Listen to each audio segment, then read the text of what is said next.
Hi, this is Betty Sue with the 2023 Work Play Everyday Creative Productivity Planner.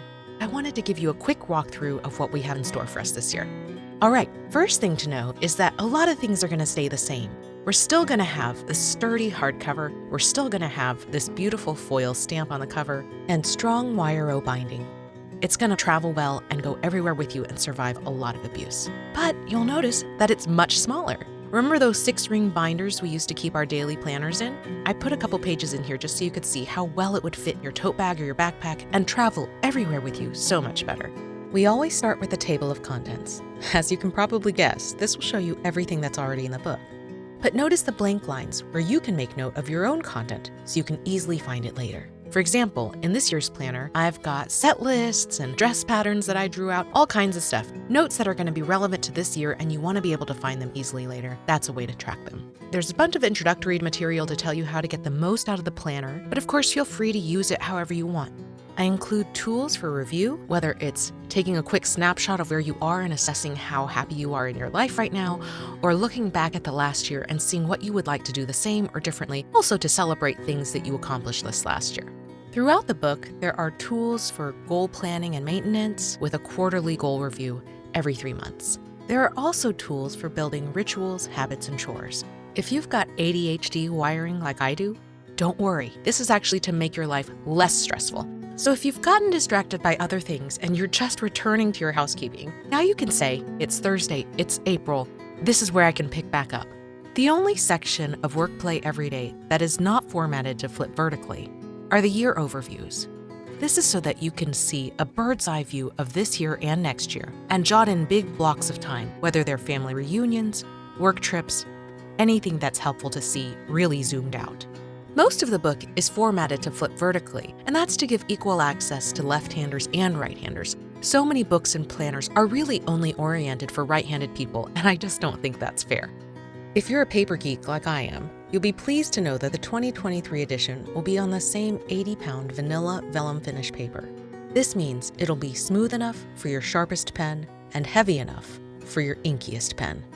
At the top of the month, I like to do what I call a brain dump. This is where I list every upcoming to-do I can think of. These tasks weigh heavy on our minds, and writing them down can provide a lot of mental relief. For me, this is especially helpful before bed. You might want to use this space to make notes about the month in general, since you can also see the whole month at a glance. Regardless of whether you write your brain dump in this space or on a piece of scrap paper, this is a perfect jumping off point for finding your tasks for the next week. Write down the top 3 things you absolutely want to get done each day. Then, by the star, write down how you'll reward yourself for accomplishing them. It could be watching your favorite show, Zillow scrolling, whatever makes the tasks feel worth it to you. There's space for a daily and weekly focus. These can be goals, affirmations, gratitude statements. I explore these concepts more deeply in the intro section. One of the things that sets Work Play Everyday apart from other productivity planners is that it has a holistic approach to the idea of being productive. My hope is that it helps you direct your thoughts and actions so you can be more productive in your personal, spiritual, creative, and relational life, in addition to your career and work life. That's why every week I include a creative task and a challenge to go further. These might be artistic, introspective, or emotional prompts, but they're always designed to push you as a whole person. There are many month views with the current week highlighted, so you can view the week in the context of this and next month at a glance. The tasks and events space is where you can jot down appointments, microtasks to accomplish your top 3, or other little errands and items. If it's an appointment, I generally box and highlight the time using my color code, and when I finish the event or task, I like to highlight the line so I can see that it's done, but I can also still read what was there. In the notes section, I usually jot down birthdays, anniversaries, or other non-task-oriented information. One of my favorite sections is the best thing today. Just like the wins of the week section, this is where we can make a quick note about something that made us happy. Because it's easy sometimes to forget small wins and magical moments, this can become a priceless record of how good your day, week, month, and year have been. There's a tracker area in the corner where you might track water intake, meditation, vitamins, housekeeping tasks, anything you're trying to build into a daily habit. Did you spend a bunch of time this week doing something you rarely do but really enjoyed? Put it in Do More. Was there something that ate away at your time and energy this week, and you find that you really want less of that in your life? Write it down under Do Less. Writing these things down physically can really solidify our intentionality to make a change. And what about all those items in our brain dump that didn't make it into our top 3s for the week? I put those in my upcoming to-do list, and they can be farmed out to future weeks. There's a little space each week to note any steps you've taken toward your goals. This will not only make the quarterly review easier and faster, it'll give you the chance to celebrate incremental progress.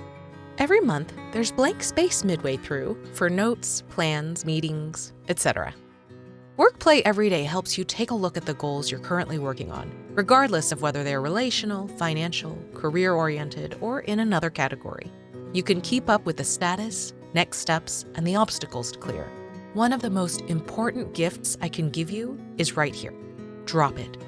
If you find yourself writing the same goals over and over, quarter after quarter, with no progress, it might be time to consider if it's really a priority to you, or if it's time to give yourself permission to let it go. If you decide it's not really for you, that's okay. That is an accomplishment in itself. Drop it. Every quarter, you have an opportunity to zoom out and evaluate your goals. This last section of Work Play Every Day used to be mixed in with the front section, but I put it at the back this year so that it's really easy to flip to. This used to be a bank transaction register, but you might want to use it for different purposes. So this year, the chart itself is unlabeled, and I'll be sending out a variety of labels you can use, or you can write in your own headings. At tax time, don't you always wish you had all your charitable giving written down in one place? I get so tired of losing track of when trial subscriptions flip from being free to expensive. You might want to log how many miles you biked or how much weight you're lifting. The labels I will send include headings for workout logs, mileage logs, subscriptions, charitable giving, banking, and more. Okay, that's the overview. I can't wait for you to get your 2023 edition of Work Play Every Day. It's going to be better than ever. Let's do this!